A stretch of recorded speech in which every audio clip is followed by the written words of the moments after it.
in a pretty tight area, Yeah. 100,000 people. If a storm hit there, honestly, it might break us. Yeah. Because we've marketed so hard. I do think there is an extreme power in sticking to 100,000 people. And maybe I also should watch myself getting because I'm like, maybe Plymouth and Maple Grove are yard signs. So I'm like I'm easy to distract too. Yeah. Big differentiating things. And people come in going, I think I know who I want to work with. Yeah. And that has been really good. And it's shown up in the data. Welcome to the Roofing Success Podcast. I'm Jim Ahlin, and I'm here to bring you insights from top leaders in the roofing industry to help you grow and scale your roofing business. He's ruffling feathers in the roofing industry. It's time to talk to my friend Tim Brown. Hey, thanks for having me. Yeah, man. I've been trying to get on this podcast, for like 5 years? Like 5 years. Yeah. Yeah. I've probably messaged you at least 3 times about it. At least. Yeah. And I'm like, And some very creative messages. Yeah. I was really impressed. I But think I begged one time. you may have begged. You have a great show. That's what that means. Thank you. I know people listen. I've had people come up to me and be like, I really like your podcast. The Roofing Success. Yeah. I'm like, that's not me. Well, that's great. The industry needs both of us, Yeah. right? They need both of us. Yeah. So, you're on a new journey. Yes, sir.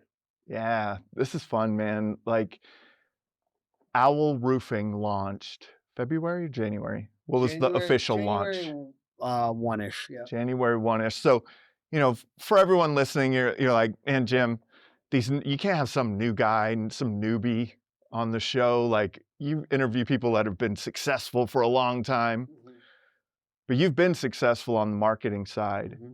And the second that you launched, I started hearing things. Mm-hmm.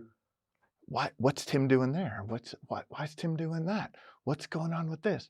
So what I wanted to pick your brain on, in the roofing industry, a lot of owners start from the sales side, right? They start as a sales rep and they come over from that, or maybe they were a sub and they elevated their subcontracting business into full retail or dealing with homeowners.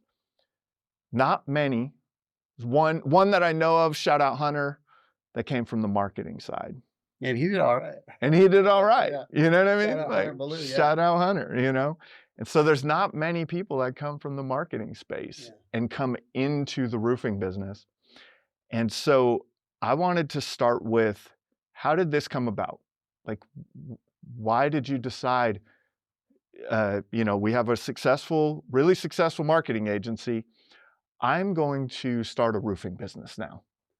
Yeah, so I have wanted to do this for a long time. And I see a lot of things. I see opportunities. Sometimes I'll try to get clients to do certain things, and there's almost like resistance.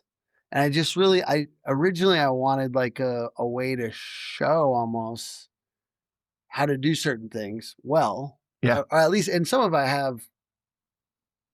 I'm like, I don't know if you know what I mean? I want to see how it works.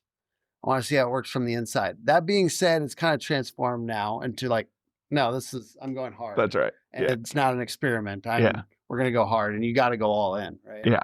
But I was encouraging my friend, Noah Berglund, to start a roofing company. We'd hang out every couple months. We have daughters the same age.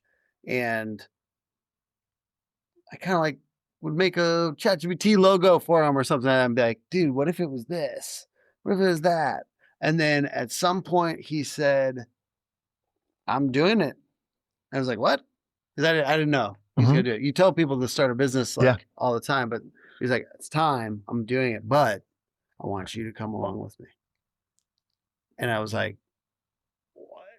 I was like, part of me is so happy and hopeful. And then the other part of me is like, what will the wife say? And the wife was not as opposed to it as I thought she would, because she's been turning down my other business ideas for 10 years. Got it. Because she's focus on the main thing, focus on the main thing. But we have been building up a leadership team at the other company. And so in that moment, she said, she thought about it a week or two and she said yes. And in that, I kind of realized, obviously, we're going to have to do all the things like traction and our vision, mission, core values, all those things. And it was a lot of work, even up on the upfront 2 or 3 months before we announced. And I think the biggest one marketing wise that like is foundational was like the name and stuff like that. Trying to come up with something that was iconic. Yeah. And the main way people always ask me like, how'd you come up with that name? And I'm just like, I was actually looking through the emojis. I could say all kinds of bullshit, but like I was looking through the emojis and I was looking for one where I could also get the .com. So I was sitting there with the emojis open and GoDaddy. And I was like, what's this now? aardvarkroofing.com, diamond roofing, it's just they're all taken. Well, there's a lot of things taken. And I finally found Powell Roofing. And we were back and forth between that and ARC because Noah is my partner. Okay. Yeah. There's just a lot of Yeah. ARCs. So, and there's a lot of everything. So the hard part is finding one where there's only a couple, and I felt like I could outrank them. So this is something that very early on the podcast, I had Dustin Beegler on, who passed away many years ago, from Apple Roofing. Mm-hmm. And I remember this conversation very clearly where we were like, how'd you come up with Apple Roofing? Mm-hmm. And he was like, it was a short name, mm-hmm. something that people already knew, an apple. Mm-hmm. They added roofing to it. Mm-hmm. And that was Apple Roofing. Yeah. And then they made the colors different than their competitors in their area and stand out against their competitors in their area. And so that same marketing thought, right? That's a marketing thing. That's branding, right? Like, how simple can we make this that people just remember it? Mm-hmm. So you're sitting there with the computer open. Here's something for people. The .com. Mm-hmm. Like, how many of you have terrible domain names? Really, really bad domain names. If you have LLC in your domain name, delete it. This is not good. Like, delete it and make all the redirects. How many words are too many words for a domain name? It's probably letters. Okay, letters. Right? Yep, characters. Yep, character length. Yep. It's like probably like 7 syllables gets a little long. Yeah. It's trying to be as simple as possible. I also think there's a weakness to OWL because there's no consonants. It's not like got that roofing.com. Yes. There is a benefit to having like some hard consonants that give it structure. OWL is like, I do have to say it a couple times. OWL. Like if I'm in, what is that? OWL. It's like, it's just a little bit of like, it's not. It's soft. Yeah, it's soft. It's soft. So I'd say that's one thing that's a drawback to that name. Yeah. And I think, it's hard to give examples, but like a F or a K or something that was a little harder could give a structure to the. Yeah. Well, and Apple. 2 syllables. Yeah. Right. That's Apple. Great. And Apple. Apple. P, the P stands out. Yep. It's got structure. So I think that's a weakness of the name. But it's time to go. So you get it's pick and go, right? Like we make decisions and we move on, right? I did spend longer than most people on that name. Probably like a month or two, or probably a month. I did it the same with Hook. Is like, you just want to spend a little longer than other people on the name. I think like spend some time with it and maybe ask, not everybody. Ask a couple smart people. Don't ask everyone. Because the truth is a lot of people would say the ARC was the better move because of that, like. Yes, that has more of a crisp, And it is. It's good. But if you can't own it, if there's too many of them, that's something I think nationally, I really think this is a good thing to spend time on. Let's go. Like, nationally, there's a lot. There's probably 10, 20 of ARCs. Yes. And then what does Google know? If it can't separate you from Adam, because there's so many ARCs, and it's like trying to do that, you're making it work hard. That's right. It's trying to understand the entity and having a clear name that most people don't have. It can understand the entity much quicker versus like it's kind of trying to separate all those out. And I think that there is an element of getting a name that most people don't like, that there aren't 10 of, there aren't 20 of. Yeah. So unfortunately for all of you Infinity roofing companies and all variations of that, Apexes, right? There's a lot of There's probably great ones. they're great companies. There are Yeah. on the roofing contractor top 100, 150 list, there might be 3 Apexes and Not that you're bad. 2 or 3 Infinities. Great companies. It's just, But what we're thinking about as from a marketing perspective is how will Google look at this? yeah. Right? We're not just saying how will the homeowners react to this? How will they think about it from a brand perspective? Can they say it correctly? Will they hear it, what you're saying with the crispness and things like that? But then also, how will Google see it? Yeah. Can I make it an easier path for myself? Yeah. Right? And there's a embarrassment of riches that some roofing companies have. They're very good at door knocking, or they're very good at something else. So they almost feel like, well, and you see that in your area. You see this like bland, basic blue and red roofing company that they don't own their colors, and then they're doing a lot of business. So a lot of people are like, it doesn't matter. But it's like they're doing it despite that. And a lot of people are copying people that they're doing well despite some of the things being bad. Yes.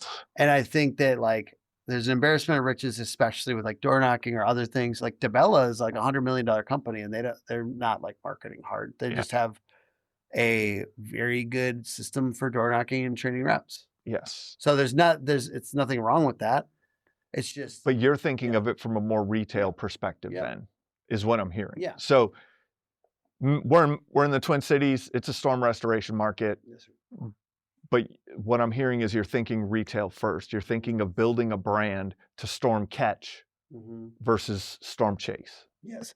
It's funny because there's just a storm. We definitely sent people down. I'm not like above it. It was just within an hour. Yes. So we went. It's the business here. So I hope you did. Yeah. I think that being said, probably like 60, 70% of our business so far has been retail. And that's nice. Yes. Because you have more control. I'm not going to sit around. We got a couple months here till like the bulk of storms would traditionally hit, or would generally hit in the cycle. And I'm not going to wait. What are you doing in the meantime? I'm going to build my company up.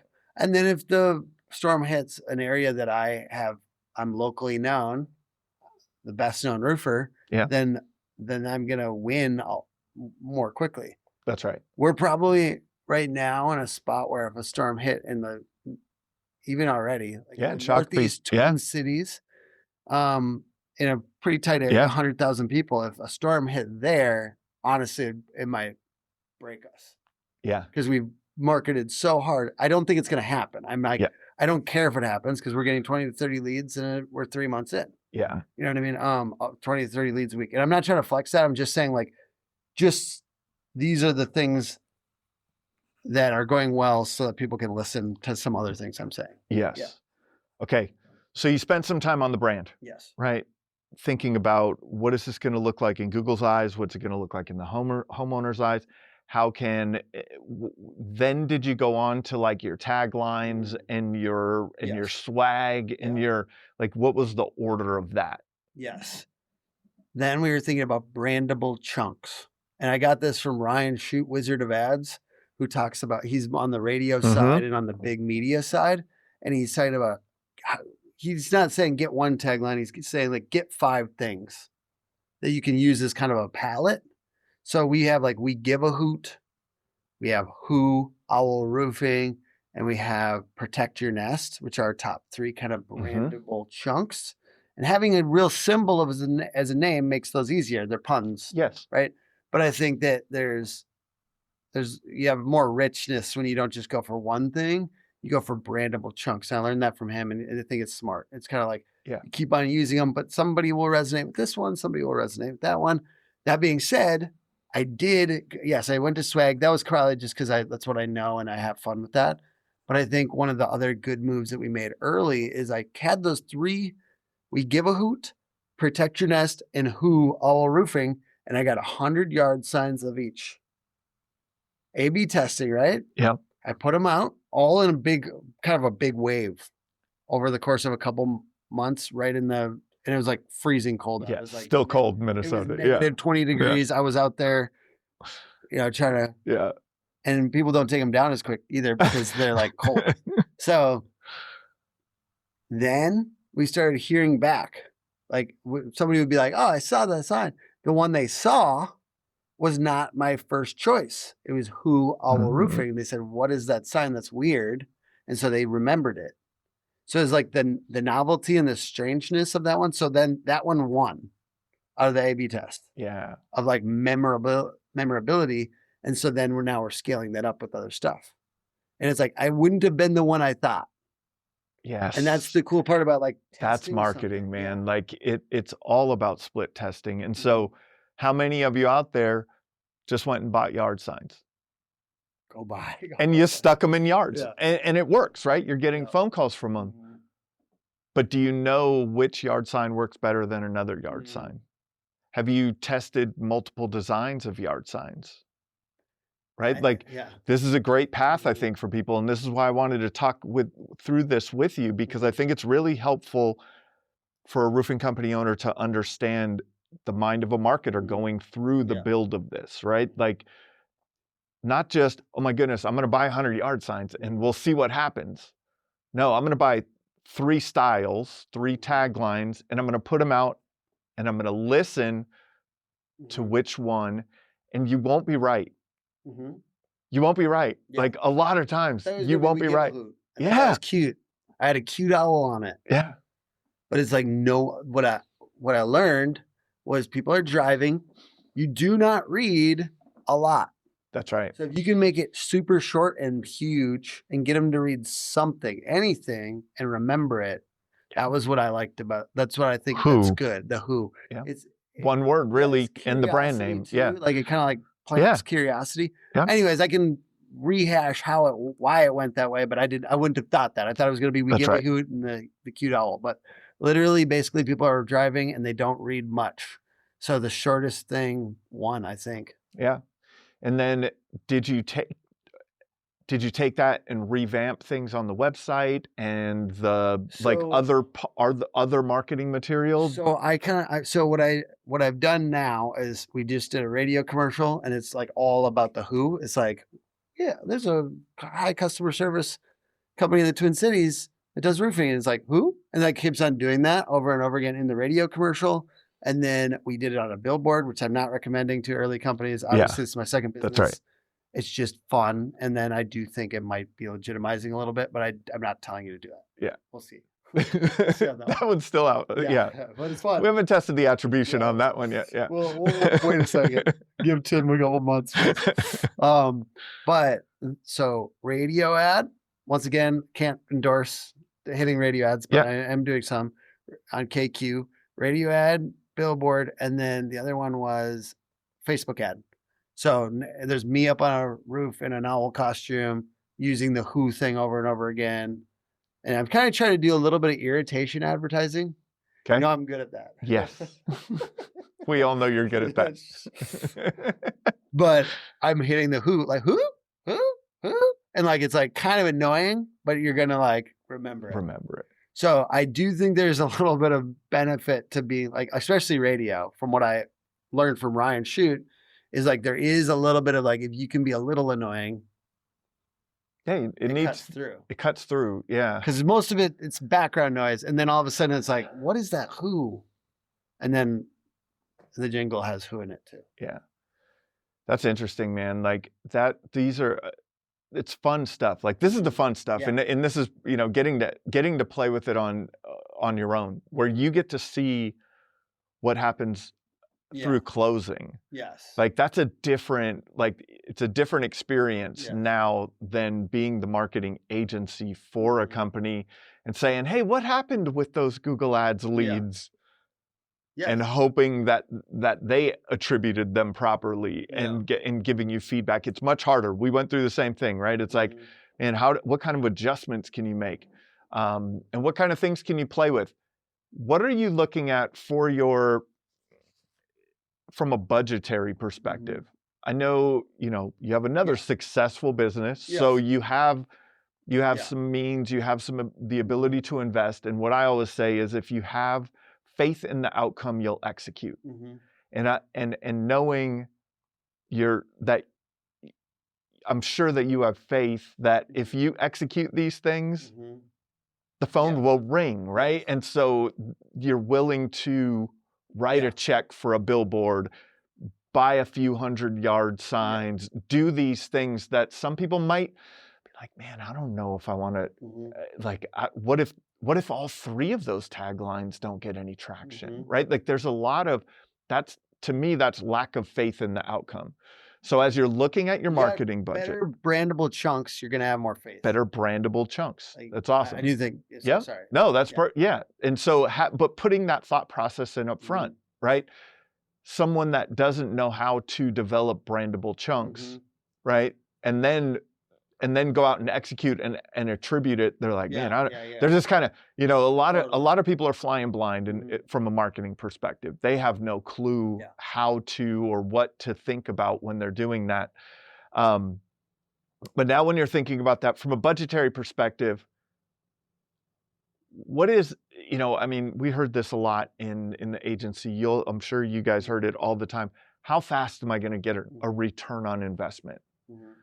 How fast are you hoping to get a return on investment? And maybe we'll start with how fast are you looking to break even on some of these marketing efforts? And then I want to go into like how you're segmenting your budget. Yeah. Perfect. So I think about 5%. I think 5 to 10. If you're a startup, I think like in my case, I'm planning on going very quickly. Yes. And I'm kind of front loading a little bit on some of this budget stuff. I think you kind of like, in my case, I'm hoping to hit the ground running. Yes. And that's what I believe you have to, right? Yeah. Like early on, if you're trying to build momentum, there's a lot more, it takes a lot more effort to build momentum than to maintain momentum. Yeah. And so for everyone listening, if you're starting out, right, you want to, if you can, whether it's time or money, you can do it both ways. It doesn't just have to be money because you're spending time also. Yes. You're out there shooting content. You're up on the roofs. You're the one putting the yard signs out. You're the one, not like. I probably put like 300 yard signs out. You're not just outsourcing everything, right? Like, so. Maybe 500. So nice. I mean, I'm literally like, I'm sure my neighbors, like, and people in my, but yeah, that's awesome. Yeah, you should taken down, and I just go again. Yeah, and because you know the outcome. Yeah, right. Ethan Andes that I had on the show years ago. Maybe I took inspiration. You took it from inspiration from Ethan, right? Yeah. Like I remember, he did. I had him on the podcast, and he talked about it, and it was just when COVID hit. Yeah, and so he couldn't go door to door, so he just went and put a lot of yard signs out. And all of a sudden he was like, whoa, that's making the phone ring, right? And so we could take these little bits and pieces from everyone, right? Who'd you get the billboards from? Who's your inspiration on the billboards? I don't know if I have like a specific one for, I see roofing companies do that. Like I see Ethan do billboards. I see other companies like Monarch do big signage, like even for their office, they had a main area and big signage. I was thinking Chris Lindahl here in Minneapolis, like no. Actually, like sorry. He's to me, that's the inspiration for billboards, right? Like it's all of his billboards, and they're kind of obnoxious. And he has hundreds of he might have thousands of them. I think like 2 out of 3 of the billboards that we're putting up, because we're putting up 3, are previously Chris ones, and now they're going to just say who gigantic. But 5 to 10%. The way I'm thinking about it is a little bit of half brand, half like direct. Okay. So like, and Google Ad, like it's funny because I've been softer and softer. Like I don't like promoting hook really hard or whatever. But like Google Ads and SEO are the biggest chunk of the core that we're getting. That's right. So it's hard not to say it without saying that. And that is, I think it's really good to get SEO and PPC leads because the intent is very high. I think in terms of intent, I think the highest intent leads you can get. So whatever that looks like to you, what is intent to purchase? What's the highest intent to purchase? Search is one of those things. On the brand side, it's all, I've been hammering this on my content for a long time. Seeds over leads. I'm planting long-term seeds, and the longer from in my experience, the longer term that you can think, the cheaper and it's hard because it's like anecdotal at best. But you and I both have probably seen it. Like when you do these long-term things, they almost, from my point of view, it gets cheaper. Everything gets cheaper. Everything gets cheaper. And so I'm doing it all thinking about 2 and 3 years. And so some people might, so when I get a lead that turns in, like right before this, I had a call with my co-owner, and it was a yard sign that I put out last Friday that just closed. I went from yard sign to Googling us to roofle to closed. Yeah. And that was like 4 or 5 days. That's the outlier though. Yes. Most times I'm thinking about like, if I could just get them to remember the name, then maybe when the storm hits or whatever else, I just want them to remember one name, Owl, because it's like the other names are harder to remember. And if I can get them to remember that name, then everything will be better. But I'm thinking 2 or 3 years. And if it's 5 days, then that's a bonus lead. Yes. You know? Yeah. If it comes in quickly, that's bonus. Yeah. But it is a good sign because it means things are like hidden, but it's not the only thing I'm thinking about. The intention. It helps kind of give you a sense that it's working, but there's a lot more working than just what you're seeing. Yes. And I think that was Facebook ads too. Like I'm doing Facebook ads, a couple $1,000s a month in a tight radius of 100,000 people, but I'm not necessarily thinking, oh, give me the leads or else I'm out. I'm going to do it no matter what, because I need that market to soften towards our brand. So about half of what I'm doing is soften the market with brand.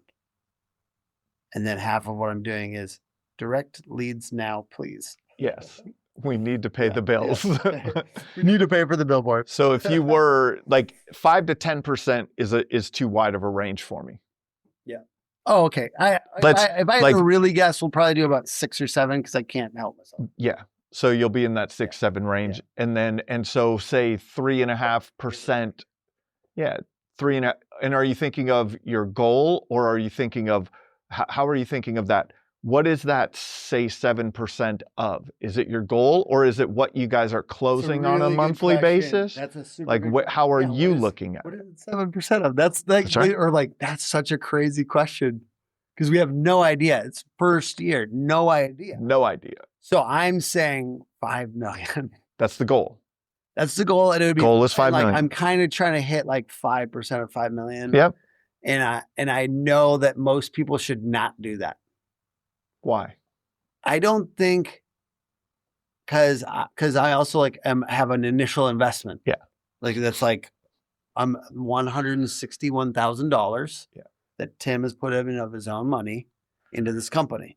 And if you don't have that, then I don't know. I'd probably do like a 5 or 6% of like 2 or 3 million if you have confidence in yourself. But no one knows. No one knows. 2 months ago, I didn't know for sure, but I should. No one knows. Podcast, no one wouldn't have known, and I would have had like lower confidence in myself. I was really second guessing all this stuff. So for everyone, we're learning along the way, right? Everyone's learning along the way. You're learning along the way, even though you've done marketing for roofing companies for a lot of years. It's a new thing. You're still learning. It's still figuring out what will work in this market, in this sub-market of this market, with this brand, like there's a lot of extra things that you're considering in that. And I can only tell you our goals. That's right. And I like this spot in the story because so we did 750,000 in the last 40 days. In sales, not in collected money. And our goal for May is $1 million, $1 million May, but I have no certainty. I have no clue if I'm going to hit it. I just know that already this month we've done about 220,000. And it's like the 6th or 7th. It's like the 7th day. So just to give a sense of like where we're at in this journey, no certainty, but a lot of like hope. That's where I'm at in my journey. How many people selling? So we have 4 full-time salespeople currently. And if they aren't running a lead, they're supposed to be knocking or doing like referral relationships. Self-gen activity. And then that's like it's a little hard because we're giving them a little bit more leads than maybe they got before. So they're already getting complacent. So I'm starting to I'm going to have to get a little bit more vigilant on that. Where are you at with leads per day? How many, Yeah. it's still new to Right you, now, right? yeah. What are you Right now it's thinking? about a lead per day. Lead per day per rep. Per rep. And I'm actually trying to, because I think it's going to go up a little bit. Yep. And so I'm trying to because we're early in the season here. It's still cold out. It was 30 something degrees this morning. It's ridiculous. Don't move here. Yeah, exactly. And probably two more reps, 1 or 2 more reps. Got it. And then the other owner with me, percentage owner is Noah Berglund, Yep. bigger percentage, and he's a sales leader. So he's been babysitting a little bit. He's going out, he's helping people close their deals. Yep. And it's good, but it's a lot of time for him because he's kind of going out with multiple people on particularly bigger deals. And then we have 2 production leaders, and one of them kind of sells. He's already been selling a good chunk. So he's kind of like, he'll just pull in referrals and stuff like that. Nice. Yeah. So let's go back to the 50-50 split. Let's talk about, so 50% is going into brand. Yeah. Name the things that you're considering as brand. Yes. I would say Facebook ads I'm considering as brand. A couple $1,000, whatever. I'm doing a lot of yard signs. Probably $500 a month at least on yard signs. I'm the billboard, yeah, radio, and we all swag. We're doing. We gave away owls at our daycare, and we're giving. We've got a lot of owls. Yep. The brand on them. We did get one closed deal from that so far, but I think that one's more brand. Yeah. And then we're going to event stuff and giving those out with kids. Yeah. And then because our target market is moms, kind of more wealthy moms, 45 years old, probably work a little bit, but home a lot. And then they're kind of stressed out time wise. So they're just please manage this for me. I don't want to work with a company that doesn't have a project manager. So you have created a customer persona, an avatar that you are targeting. Yes. And it actually it has direct implications, and a really obvious one besides just Facebook ad demographics or whatever is when I go out doing yard signs, and this is going to feel elitist, but I go to Starbucks and Target. I don't even go across the street to Walmart. I don't put out I put out yard signs going in and out of Starbucks and Target. And I know what I'm doing. Yeah. I'm going for a particular type of homeowner that doesn't want the cheapest thing. Yeah, that's awesome. See, these are the things, right? Yeah. These are the things that we're thinking of from a marketing perspective. Yeah. Who is our customer? Mm-hmm. Who's our perfect customer? What do they do? Where do they go? Where do they shop? What do they eat? What do they Yeah, and you only have so much time. That's right. So I don't have time to do every single, every store, when I'm doing the yard signs coming in and out of stuff. I like retail and just for other yard sign tips, because I think I'm probably the most obsessive yard sign guy in the country right now, because I really like it, is then off ramps. Off ramps for sure. Yeah, I'm going on off ramps and I'm bop, and they get taken down much slower. It's kind of I've figured out, it's what gets taken down slower. That's doing all this. I learned a lot about there's certain areas if you're just going right on the right away or whatever on main roads, they're just gonna get taken down. Yes. But if you're going outside of in retail environments, because it's not the city's jurisdiction anymore, it's the landlord. And then highways, when it's coming off of a highway, I don't know if it's that town's jurisdiction. So those are the ones that get taken down much slower. Much slower, yeah. So usually you can check the jurisdictions of the cities and which ones. There are cities that are much more intense about it. Know that. So if you're in an unincorporated area, that's really good. Things that we used to do in the real estate business when we bandit signs, we called them, for cash for homes and things like that, is freeway entrance and exit. Freeways are those were fantastic, but then also we would go high. Ah, nice. I need to get into that. Because then the city enforcement person doesn't want to get out of their truck and go get it. Exactly. So, I really love signs. Yeah. So fun. All right, let's talk about the performance side. That's the brand side. So half of the effort is going into the brand side, equally to the performance side, because we know the performance side is buyer intent, right? There's commercial intent there. It's where the person is at in the journey that they're ready to make that phone call. And it's usually what everyone focuses on. Yes. So it's a little bit more crowded. Like for sure. All the stuff's crowded. So that's why Google ads are so expensive. Yeah. Exactly. Before we carry on with the episode, let's give a shout out to one of our sponsors. Roofers, let's get real. You're great at building roofs, but are you great at building a steady stream of leads? That's where Job Nimbus Marketing comes in. They know the roofing industry inside and out, and they'll help you dominate Google, Facebook, reputation management, and everything in between. If you want more quality leads, more booked jobs, and more growth, visit the link in the description or the sponsors page on the Roofing Success Podcast website. I talk to contractors every day that feel stuck. Not because they're not working hard, but because they're missing the structure to growth without chaos.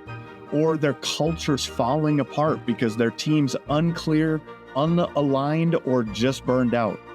And when change hits, they're reacting instead of leading because time and priorities aren't under their control. Day 41 Thrive helps to fix that with proven strategies for growth, culture, and leadership that actually work. Ready to thrive beyond the storm? Visit the link in the description or visit the Roofing Success Podcast website on the sponsors page to start your journey today. There's no reason you're seeing our sponsor Coast pop up all over the roofing industry right now. Roofing businesses that use Coast can save an average of 1.5 days on their monthly book closing process. So if you use QuickBooks, Sage, or NetSuite, your Coast transactions can sync directly to those platforms. But the real game changer is the fraud protection. With Coast's telematic integrations, GPS is used to make sure that the truck is actually at the pump before the transaction goes through. If the truck isn't there, the transaction doesn't go through. Click the link in the description and see how Coast can level up your business. The Coast Visa commercial credit card is issued by Celtic Bank, subject to credit approval. Results may vary. So that's why Google ads are so expensive. Yeah. Exactly. and it's hard to explain. Like it's like your cost per lead is $500. Okay. I'm sorry, but you guys have been running Google ads for contractors for years, and you must know some magic, Tim, that you're getting these for cheaper, and that's why you're investing in them. Unfortunately, Jim, I feel your sarcasm, but it's true. I do. Why is that? Because of brand. Yeah. And that is because of all the stuff we're doing on the brand side. It makes and we've seen this over and over again. Over and over. Monarch Roofing, Apple, Ethan Andes, like brand heavy. Those guys are, and it's weird. We'd always be like, "What? Their fucking leads are." Sorry, am I allowed to swear? Yeah. I'm sorry.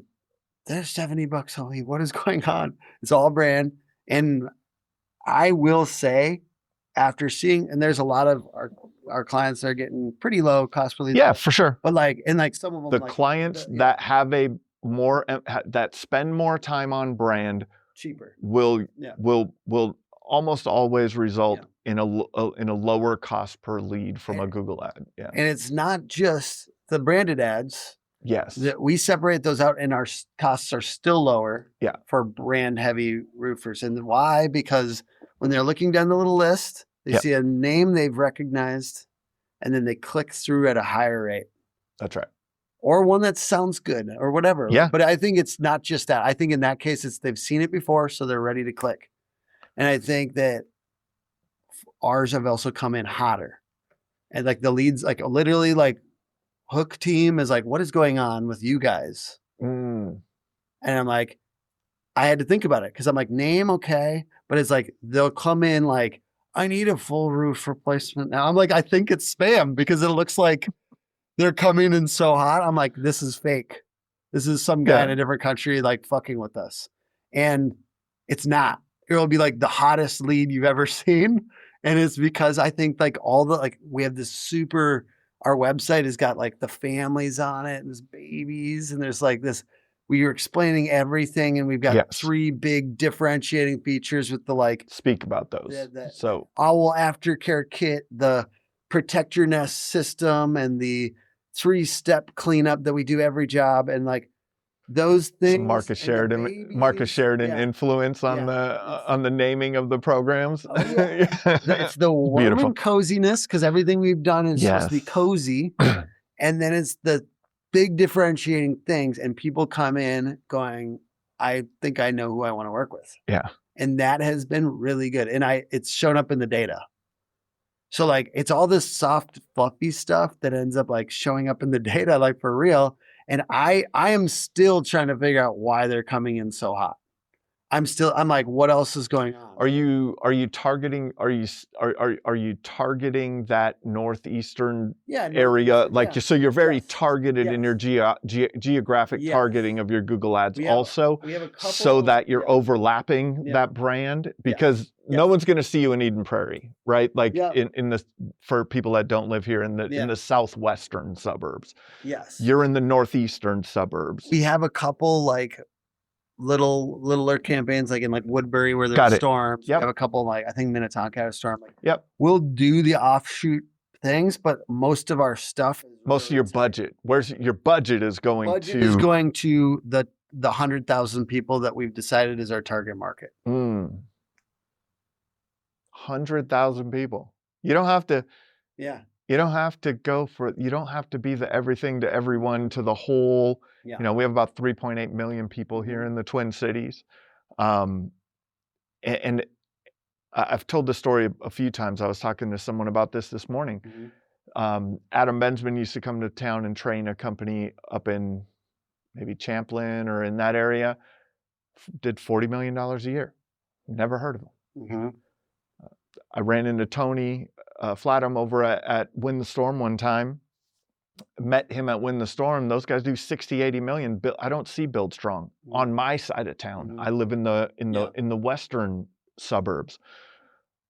Like, there is so much business out there to focus on that very specific market and being very intentional in that market. There's a lot of power to it. Like, you don't have to spread your budget around 3.5 million people when you could put your budget on 100,000 homes. Like, I will say that's interesting. So we are on certain things. We're not going to turn down business for sure. Anywhere in the Twin Cities, we're not going to turn down. No one will. But we will, like, for instance, SEO stuff. It's like, obviously I'm going faster on SEO than because it's just like I'm sitting there and Hook's sitting there. So it's like both. And I'm going a little, I'm kind of spreading but it's like any direct response stuff, Google ads, Facebook ads, etc. So I am like spreading out on SEO, because it's like, might as well. And because that's one of those, to me, there's the short-term, midterm, and long-term marketing, right? Brand is long-term. I put SEO in the midterm, right? And so, like, you have to plant those seeds. You have to get those pages built. You have to get the links. You have to get you have to build all of that stuff first.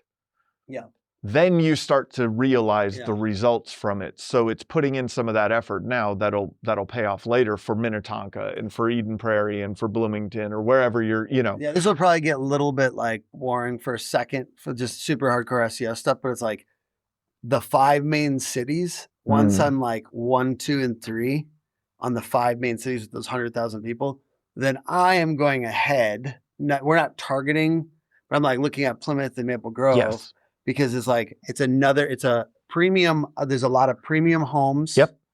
And a large chunk of people where it's a little easier. They'd be searching your Starbucks target market, right? Yeah, exactly.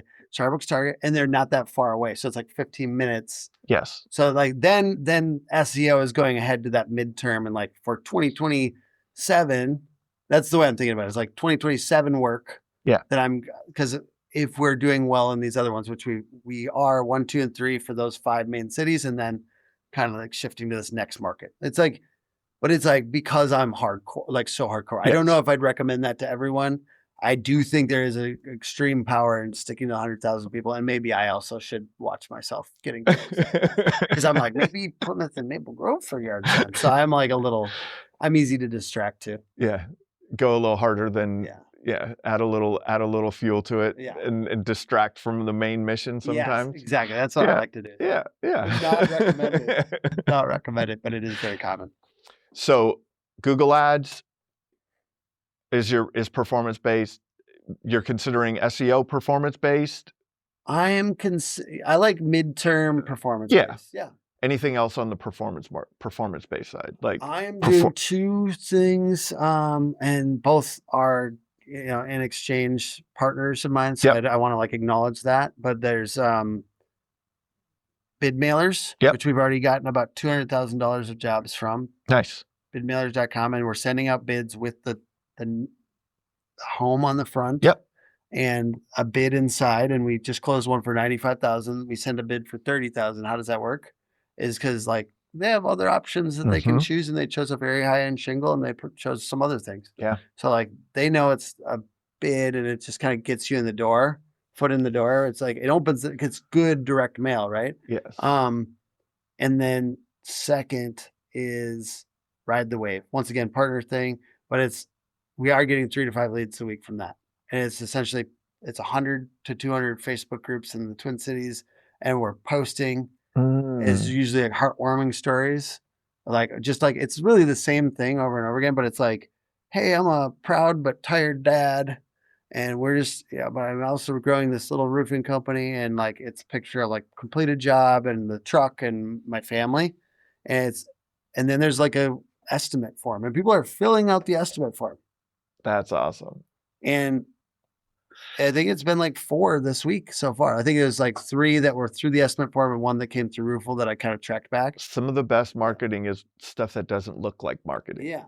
It feels like just, and I do think if you're going to do this, because I see it all the time, there's no interaction on a lot of people's posts in these Facebook groups. And it's because they're just straight promoting. If you can make it feel like a human interest piece, like you can probably steal the concepts from this without paying Ride the Wave. But I think that it's just a diligent execution because they're posting in 1 to 2 Facebook groups a day, and it's like consistent, and it is spread out. In that way, that's performance based and that's spread out. So like there are things I'm doing that are spread out, and I think that I believe Facebook groups are a little undertapped, but I never have seen it done this well. And but that is performance based. Yes. That's interesting because it's almost an organic, it's almost an organic performance base, right? Like because of the way you're structuring it, because you are looking for an attribution out of that form fill. Like, or get an estimate. Are you using Roofle on that too? Like a Roofle link, or what are you doing? They're using their own form. Oh, they have a form. Like okay. A form. Okay. So it's just a form submission. There's no even landing Got page. it. It's just like, if you would like an estimate, fill out the form. People are filling it out. I literally, I'm kind of surprised. Anyways, those are the 2 weird ones that I feel like are like surprises a little bit. I mean, I thought bid mailers was super cool, but it was it's a great concept. If you cool to see closed deals. For sure. And like that big one kind of made it like, even if we were paying like retail for that, it would have made it wildly worth it. And $200K as a small business, like that's like a third or fourth of our business so far. Nice. That's awesome. Google and those 2 things. All right. So you have brand, you have your performance, about 50-50. Now you get to see more. You have visibility beyond just that attribution. What are you shooting for in terms of a customer acquisition cost? Not thinking about it yet. Not even I'm thinking. Just being honest. Yeah. I mean, like on Google Ads, okay, that's a lie. If it's less than $1,500, got it, to acquire a customer, that's where I like think of it. It's like, and if somebody, that's the goal. I would guess almost people are like listening to this, like that's crazy. $1,500. Some people think, and some people are like, yeah, that's nothing. I think that $250 a lead or less, and $1,500. But it's like there's a lot of brand in there. So then, like if I look at it that way, it's like, okay, close 1 of 4 leads, and then $500 for brand for long term. So that would be a way to look at it. I mean, I haven't like thought about it that way before, but it's like $1,500 of marketing per closed deal, 500 is brand, 1,000 is direct response, and get 1 of 4, close 1 of 4 at least. And like then people would be like, I just like anticipate objections or whatever. It's like, you only have a 25% close rate. That's so normal, and that's okay. Yeah. I don't think, like, if you have a higher one, congratulations, that's so cool. But it's what's the close rate on what? Yeah. Here's the other thing that people don't talk about in Yeah. close rate is, like, you have a lot of people that work a lot of referral business. Mm-hmm. They have exceptional close rates. Mm-hmm. Then you have people that work straight Facebook leads, and Yeah. they have a very low close rate. Yeah. Like, But you can get a lot of leads. but there's a lot of leads quick, right? So there's always an in between. And I know people shoot for the 30%, the 35, like, It's a you know what I big mean? goal, Like, big goal, and I'm cool with yeah, 25. that's right. Yep. Yeah. And so that's a way to look at it too, because I think that it's smart to think like, hey, I'm not going to overshoot this. Like, I'm not going to say we're going to close 40% Mm-hmm. and You this is, market and right now I'm going to Yeah. run my numbers back off of a 40% close Yeah. rate. If you get to a 40% close rate, phenomenal, right? What else have you thought about? What are the other things what's been in Tim's mind? You kind of walked us through what happened, but let's revisit it. What was the path of importance? Mm-hmm. And then let's go into the Yeah. future of things that you still want to set up that you haven't yet. Yeah. So when saying all these things that I feel like are important, brand and name being kind of foundational, but a lot of this stuff might feel a little out there, and it's hard to say for sure what's really working and what's not. Yeah. Marketing is a soft science. It's a little imperfect, especially when you're brand heavy. Yeah. You know, it's hard to say. But there's a lot of attribution around some things that we've mentioned. Yep. And I kind of tried to give clarity on that so people aren't confused on Yeah. path to importance. I mean, the website being good and the SEO being good and having all the pages up for the key cities was important. We did a lot of lists, like best of and city, and that's been doing really well for us. It's also doing really well on AEO. So I would say those are like pretty crucial. Google Maps too, and like putting a lot of emphasis on that, trying to get reviews, trying to get like putting photos and GBP posts. That's really important. And then some of this gets a little experimental and fun, but if bid mailers and Ride the Wave have already closed deals for us, I want to like mention those. Kind of like, how fast are you going to go? Yeah. It's like, I didn't realize we are going to get so many leads this quick. I was like shooting for 10 a week if possible, please. And then, like, for whatever reason, it's all been working a little bit better than I thought. I knew a little bit more than I thought, which is good. Thought I might, but I didn't know. And I do. And that's good. But I didn't know. And I thought we were going to be knocking more doors. So actually, got it. The path needs to include knocking doors. It hasn't been as much. We've probably been knocking about 200 doors a week. And I think that that's really low and probably not good long term. Because I think it's not just that you need to knock around jobs. It's that you're actually wasting warm opportunity if you don't, in my opinion. Yep. So like, I just went and knocked around 2 jobs on Friday because it's a warm opportunity. And I believe that if we didn't, that's stupid. So the street in a cul-de-sac of both, I just went boom, boom, boom, boom. And then I like told the rep that closed one of the deals, I'm like, that needs to be knocked all the way. Like, more, I just did 5 or 6, but please like do the like greater vicinity, because those are like, it's so visual. Those are riper. Something else you're doing. What are you doing on the job sites? I saw some pictures. Yes. So, and this probably is from Dimitri, but I always felt like job site is the greatest visibility opportunity, and it also speaks to the quality of your work. So people assume that your work is good if you have nice looking things on there. So we have catch-all. We call it the protect your desk system. We put up a tent on. You know what? We put it up on one job so far. The point is I'm planning on doing it more. We don't have that many things built yet. So but I'm trying, and we're getting another one. So we're going to put those up, on multiple jobs a day. I'm hoping to make that a consistent thing. It's a little bit of a hope at this point, but I do think it looks good. And I think it says something to people that are, and you can make that into a billboard. Catch-all is a billboard. That's a billboard. We have a big like tarp right there. We used extreme canopy, and it they have like, you can put on like essentially like even on the front of the tent, just like essentially it's a big tarp with a printed thing, and it's pretty like in your face, like, cause we put it on the street. Yeah. So it's like another billboard. The catch-alls make you look like you are a cleaner roofer. And then we put the yard signs on the job. So like there's 2 or 3, and then the truck's there. So then you got 4 things that are all kind of just screaming the name of the company on day of build. And then I knock. And then I have door knockers, or like, sorry, I want us to knock every time. I'm not sure we're doing that perfectly yet, but I've got the door hangers that Yep. are like construction notices. It's like the little yellow and black Mhm. diagonal lines, and then like big red text that's like, your neighbor just got a new roof. And like we're just putting those on and knocking. And I think that that's a little bit more persuasive too, to like do the construction notice type Yeah. marketing. Yeah. Yeah. So you're doing all the things. Yes, doing a lot of things. All the things. So Some of it's not gonna work. just the things Yeah. that you did from an agency perspective. Mhm. You're doing those and doing those well. Yeah. But then you're also taking the things that you learned from the people that you worked with and got to be friends with around the industry and saw around. Mhm. Like, yeah, if I did this, I would do that. Mhm. If I did this, I would do that. So it's a culmination of all these things, which everyone can do.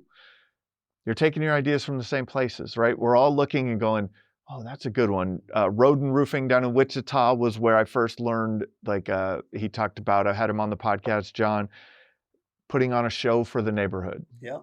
Right, like the catch-all, the tents, the flags, the equipped are parked in a certain area. Like he had it down. Like every job site was like a picture because of the way that they did it. And it's like all of these things, we all know we should do them. Mm-hmm. Right? We all know that we should do them. You know that that you're still in the beginning stages and you understand, like, I don't know if this is happening on every one yet. Yeah. But there's a goal in that, right? Now we're working backwards. We're working into our metrics and saying, what percentage of our jobs had this, right? Is this part of the team's checklist to do that? You know, like, and all that's a little messy on our front. For sure. So you're it's looking new. into like this business, which is like really good at marketing and sales, at least marketing. We're closing at a pretty good rate. Yeah. And then in the inside, there's a lot of messiness, a lot of like, it's not like the jobs aren't good. We have great crews and we have good project managers, but there's a lot of clunkiness to all this because it's a new business. Everyone's figuring it out. And so that's, we're hiring an operations manager essentially, and like starting in the next week or so, next 2 weeks. Sorry, I'm very excited. And there's going to be a lot to clean up because we're going a little faster than is perfect. Yep. That's all right. Yeah. Right. Speed to execution wins, man. But having a feedback loop to determine what you're doing wrong and make iterations onto how you can improve. That's all we're doing all the time. There's no, like, no one has it right. Mm-hmm. No one has it right. Like there's always shit breaking everywhere in every company out there. That's a very good note. That's like so important because most people like they watch podcasts, and even the best people, like, if we don't talk about the problems, it's kind of fake. It is fake. Yeah. Everyone has problems. Everyone has problems no matter what they put on social media. And thank God.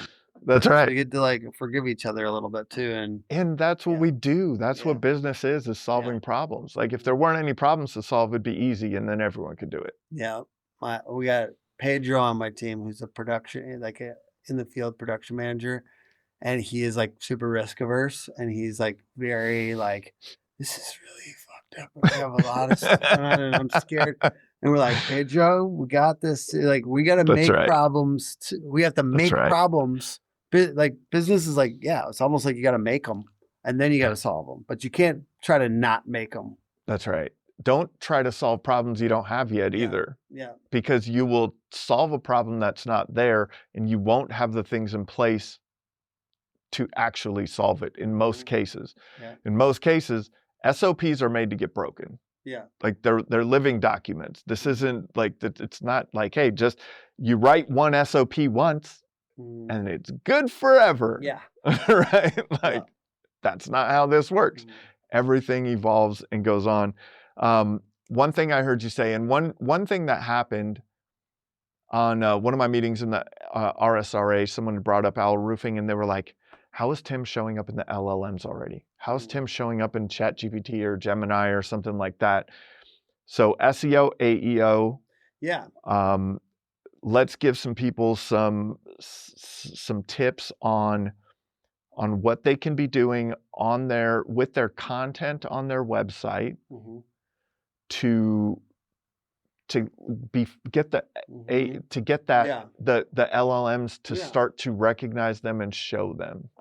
So in the last 2 weeks, we got 2 leads from Claude already. So like we're doing this, and it's an early company, and the things I've seen work so far. So first of all, when I put out that post, it was like, hey, are we ranking for Shoreview Roofing or whatever? It's like, I actually just found out on my ChatGPT that we were ranking in that list. And I was so excited, and I put out that post.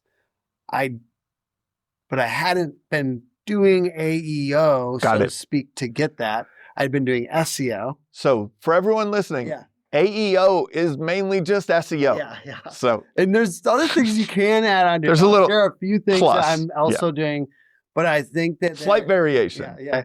But in general, good SEO will affect ChatGPT and Claude and things like that. So that's good to note, because for all the people that have been doing SEO for the last 10 years, that's right. We probably are doing well in That's chatbots. Right.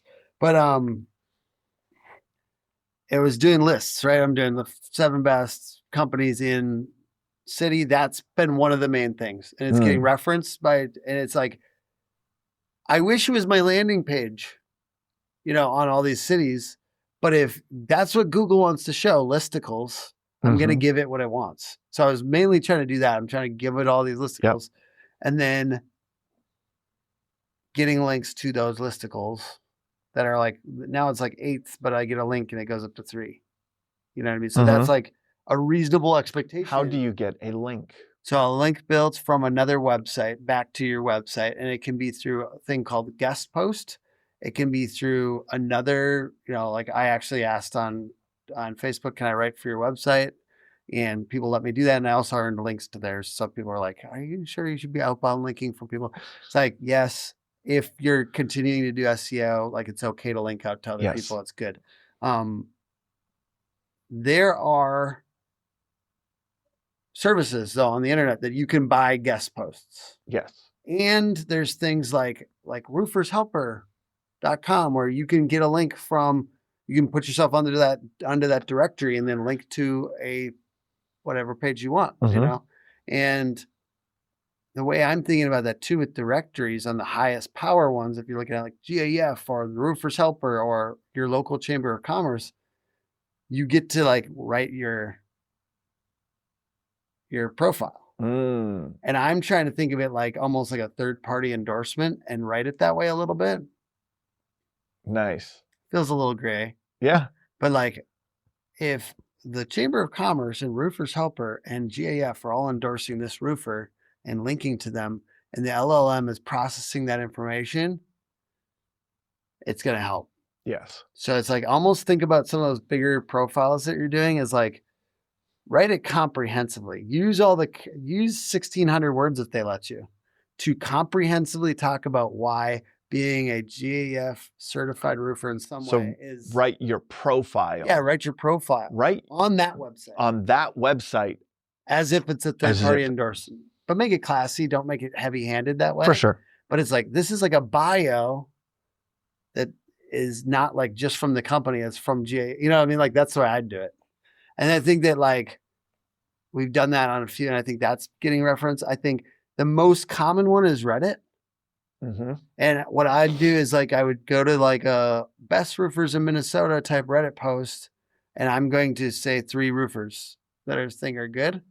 And I'm going to mention us as part of that. And I'm going to make it feel third party too, which is once again, gray feeling, but works. Yeah. And is getting referenced by LLMs already. Yeah. So there's all these things where it's like, I'm a marketer. It's a little gray, but here's what I can do. Here's where I feel like a lot of contractors are going to be like, Tim, I don't want to mention my competitors. Yeah. That's a great question. But you're like, no, 7 best roofers in White Bear Lake, Minnesota. Yeah. Right? Like, and here's 3 roofers on the Reddit thread. So it doesn't feel as promotional. That's right. But people are coming to our website to now learn about these roofers. That's and right. by the way, they're seeing my family, because I put my picture of my family right up at the top. Mm-hmm. And then they're seeing the little get a quote now thing that's popping out from Roofle, and they're going to, I might as well talk to them. Yes. And for whatever reason, it's just what cuts through the top. I'm just more like pragmatic. Yeah, I want them to go to my landing page, but if they're going to go to the list, I want it to be my list, not Yelp or Angie.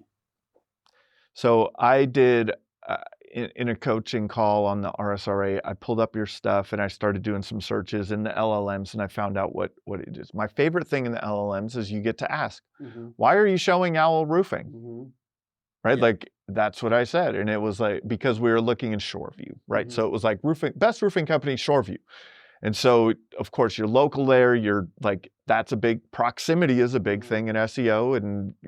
And so it is in the LLMs also. They're going to show people in that location first. But then I said, why?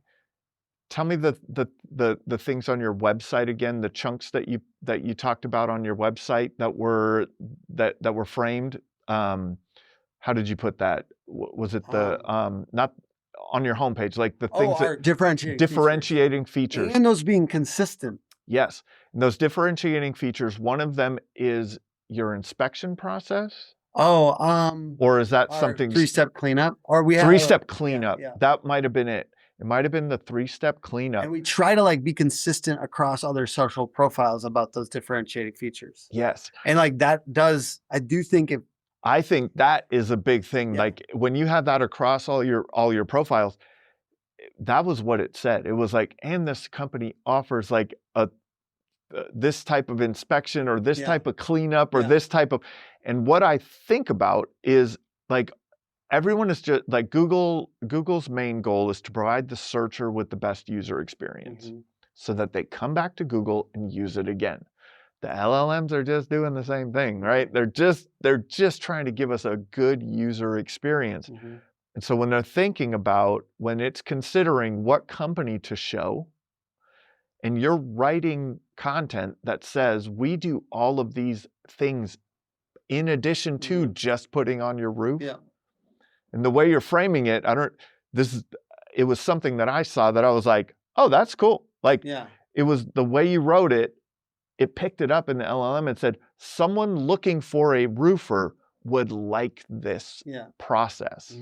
And I was like, that was a cool one too. So I like that as like a goal for people too. Is like, if you come up with your 3 differentiating features, and then you are like, we're putting our Instagram bio, our Facebook bio, any other profiles, like really trying to do those. So the LLMs are reading that. Google's reading it. Like consistent. It loves consistency. It loves consistency. Yeah.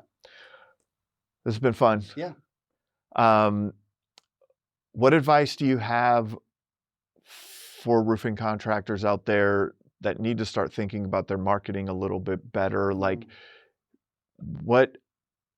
thinking about their brand more intentionally?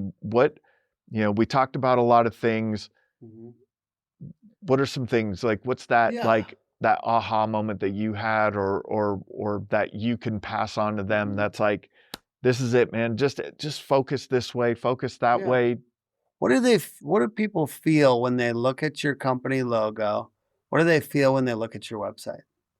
If it's nothing, or you're just trying to demonstrate competency, you probably have an opportunity. I want them to feel cozy. I'm not saying yours has to be cozy, but is there a feeling that you can try to create in your marketing? And I think that those are things to think about. Like, so if you can kind of create a feeling, if you can make people feel, you can make people remember.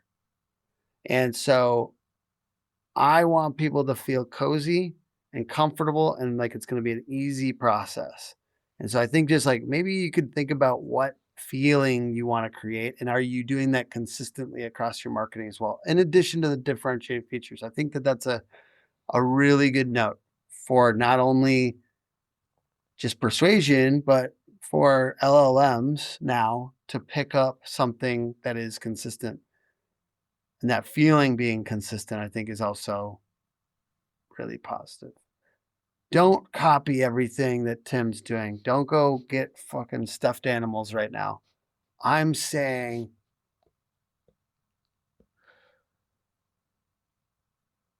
keep your main things, and stop trying to reinvent yourself all the time.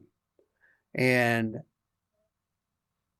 do look at your top lead gen activities and order them in order of importance, and keep on pushing money and effort into those things.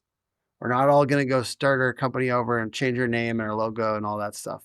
But if you keep you keep your top lead gen things, you keep pushing money and effort there, and then you focus on the differentiating features and the feeling, the money goes further. I want people to focus on brand more. Awesome. That's really hard. Focus on brand. What if it's just 33% of the time? Yeah. Just brand marketing, if you're not doing it. Do some brand marketing. This has been another episode of the Roofing Success Podcast. Thank you for tuning into the Roofing Success Podcast. For more valuable content, visit roofingsuccesspodcast.com. While there, check out our sponsors for exclusive offers, shop for merchandise, and sign up for our newsletter for industry updates and tips. Also, join the Roofing Success Facebook group to connect with other professionals and stay updated on the latest trends.